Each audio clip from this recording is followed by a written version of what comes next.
So the question is, why would you want to listen to music on your motorcycle? And that is not through the helmet, but on the motorcycle stereo system that most of these baggers and touring motorcycles are fitted with. So I don't have the answer for that, because I don't generally when I'm riding, because I want to enjoy the scenery and overall the quality of the ride, and just be with myself, motorcycle, and the nature. But the question is that a lot of people do listen to the stereo. So I see all these reviews and questions that, okay, you know what, how does the stereo sound? How does it work? How easy it is to work?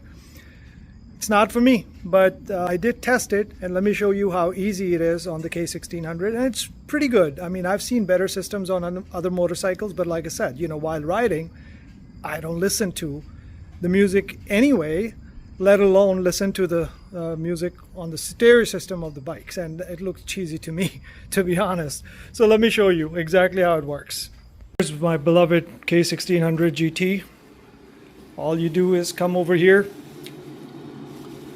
push the start button, and if your phone is paired with it, it'll automatically detect it, and as soon as it detects the phone, your phone should be connected to this BMW connected apps. So just give it a sec. You'll see a Bluetooth icon appear right there, and there you go. So it's connected, right?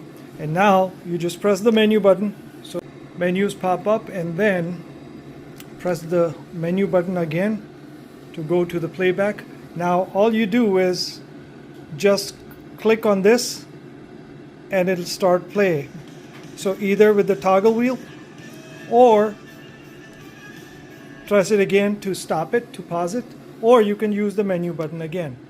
It'll play right there and pause. Press it again.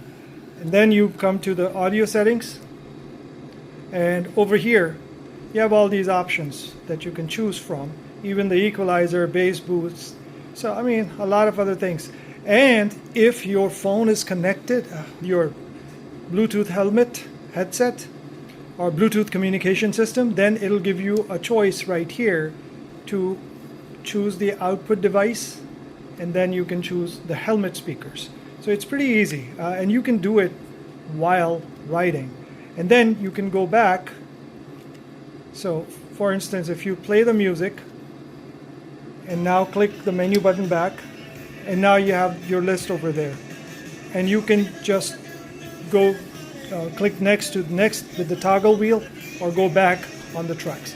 So it's pretty decent. And then the volume itself, I mean, it's pretty loud, and while riding in normal speeds, normal highway speeds, you can still hear it. So there you go. It is easy to use, but not for me. Have a good one.